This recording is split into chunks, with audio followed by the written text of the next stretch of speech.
Le clan Kamo fait partie des grands clans d'exorcistes, tout comme le clan Zenin et le clan Gojo. Nous avons vu la puissance colossale de la technique des 10 ombres, de l'infini et du sixième œil. Je ne peux pas croire que le clan Kamo, qui est au même niveau que les deux autres, ne possède pas de sort capable de rivaliser avec ses puissances. Yuji Prime remet le clan Kamo sur le devant de la scène. Mais au-delà, Yuji possède un sort de découpe aussi puissant que celui de Sukuna. Un simple dissection a réussi à exterminer une horde de fléaux, créant une énorme explosion sur Shinjuku. D'ailleurs, il est tout à fait possible que Yuji possède également la flèche de feu de Sukuna. Comme on le sait, c'est son descendant, il possède donc sûrement tous les mêmes sorts. La manipulation de l'énergie occulte de Yuji est à un tout autre niveau. Comme Sukuna, il utilise son sort de découpe comme mini tronçonneuse pour arrêter certaines attaques. Aussi, les attaques de Yuji ont la particularité de cibler l'âme directement. Lors de son combat contre Sukuna, chaque coup et chaque slash de Yuji ciblait directement la frontière entre l'âme de Megumi et celle de Sukuna. Mais l'attaque la plus puissante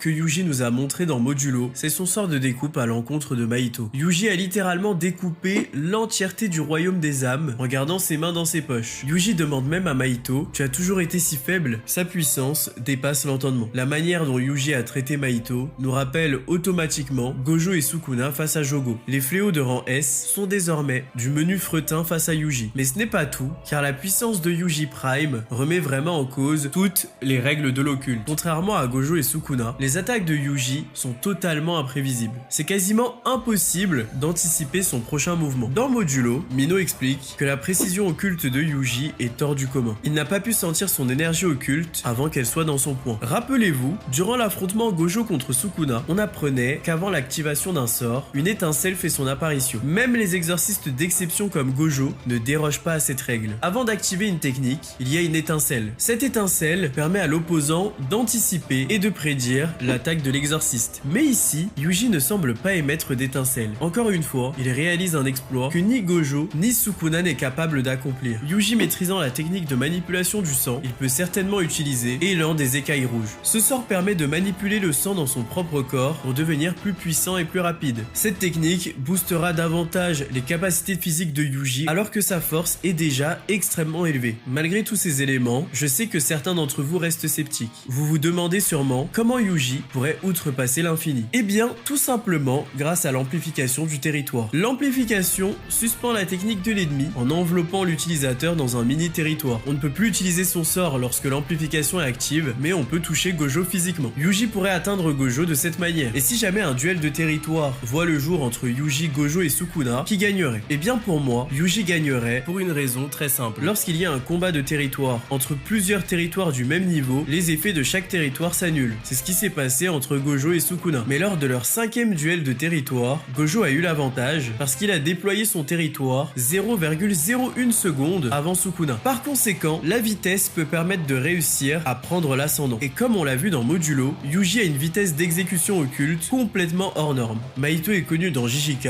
pour être un des individus déployant le plus rapidement son territoire. Il combine 2 étapes en une. Et malgré tout, Yuji a réussi à le prendre de vitesse et à lui couper la langue avant même qu'il ne puisse déployer son territoire. Yuji surpasse très probablement Gojo et Sukuna lorsqu'il s'agit de vitesse de déploiement de territoire. Il étendrait son territoire plus vite qu'eux, donc aurait l'ascendant. Mais dans tous les cas, même si on parle de durabilité et d'endurance pure, Gojo et Sukuna crameraient leur cerveau bien plus vite que Yuji. En somme, Yuji a 83 ans et plus puissant que Gojo et Sukuna. C'est l'exorciste le plus fort de tous les temps. Sa puissance s'est bâtie sur celle de Gojo et Sukuna, et aujourd'hui, personne ne lui arrive à la cheville.